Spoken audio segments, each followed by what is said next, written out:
tunataka kudili na hiyo uozo. Competition.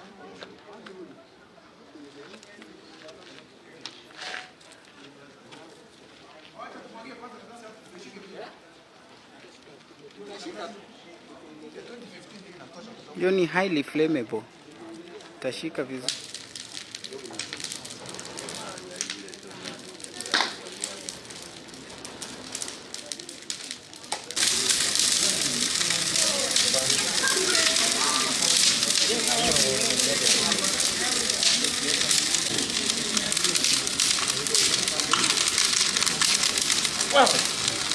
Yeah.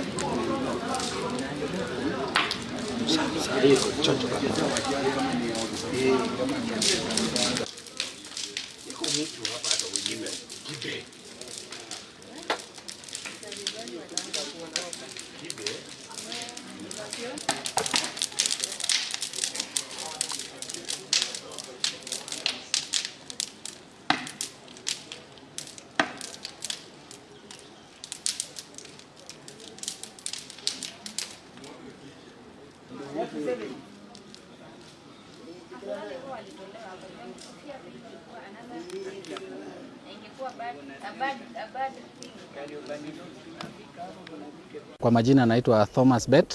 Mimi ni naibu commissioner wa Embakasi wa sub-county ama county ndogo ya Embakasi Kaskazini. Tuko hapa siku hii ya leo katika harakati ya kuteketeza mashini hizi za kamari ambayo tunaitwa vinyonde, ambayo imenaswa na maafisa wetu wa usalama ikiongozwa na OCS wa Kariobangi North, ambayo tuko hapa kuzichoma hivi leo, ishara ama ili kuweza kutoa onyo kwa wale ambao wamewekeza katika hii vinyonde ambayo imetuletea shida katika jamii. Vijana wengi haswa wanashiriki katika hii michezo ya vinyonde, ambao utapata kwamba ili kupata pesa ya kuchezea wameshiriki katika matendo mabaya katika jamii, wizi, wa kupokonya watu simu ili waweze kuuza wapate pesa ya kucheza michezo hii. Kina mama pia wakienda soko wakipata pesa kidogo, badala ya kupeleka nyumbani wanaenda kucheza vinyonde. Tunaona kwamba hii imeleta uozo wa kijamii na tuko hapa kukabiliana nao vinyonde, pamoja na wale ambao wanashiriki katika kuuza na kupea watoto wetu madawa za kulevya. Tunakabiliana nao. Hii ni onyo kwao. Leo tunachoma mashine 25 ambazo ziko hapa nyuma yetu.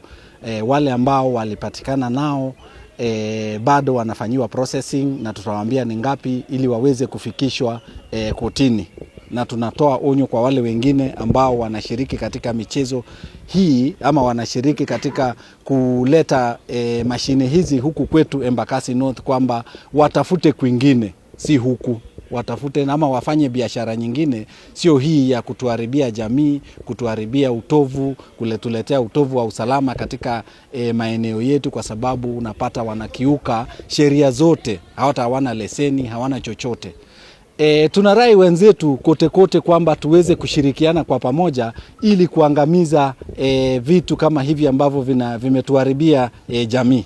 Huo ndio mwanzo, na hakuna ambaye atasamehewa na hakuna ambaye atasazwa katika kazi hii. Hiyo sasa ndio mwanzo, na mwanzo wa ngoma ni lele. Tutaendelea kukabiliana na hao katika sub-county yote ya Embakasi North. Tunafanya Kariobangi na inaendelea kule Dandora. Tutawaalika pia mkuje muone kazi ambayo tunafanya kule Dandora, ili kuhakikisha kwamba eneo letu ni safi, hakuna mashine kama hizi, na ili jamii, watoto wa shule waweze kusoma. Vijana wanaacha shule, wanashiriki katika michezo hii. Wakipewa pesa kupeleka shule, wanaenda kucheza michezo kama hii, ambayo tunaona kwamba inaleta uvunjaji wa familia na shida nyingine ambazo zinaambatana nazo. Serikali ya Kenya iko na mikakati mzuri ya kukabiliana na wao. Tunatumia maafisa wetu ambao unaona hapa, na tunawashukuru kwa kazi mzuri ambayo wamefanya kutafuta intelligence, kwa sababu pia wao wanafanya hii kazi wakijua kwamba wanatafutwa. So mahali popote waliko tunatumia intelligence ili kujua wameweka wapi hizi mashine zao, na tukiwajua tunatuma timu zetu ambazo labda utapata kwamba hawajavaa nguo rasmi za kikazi, alafu pia tunafika hapo sasa ili kuweza kunasa na tutahakikisha kwamba mahali popote walipo tutawatoa.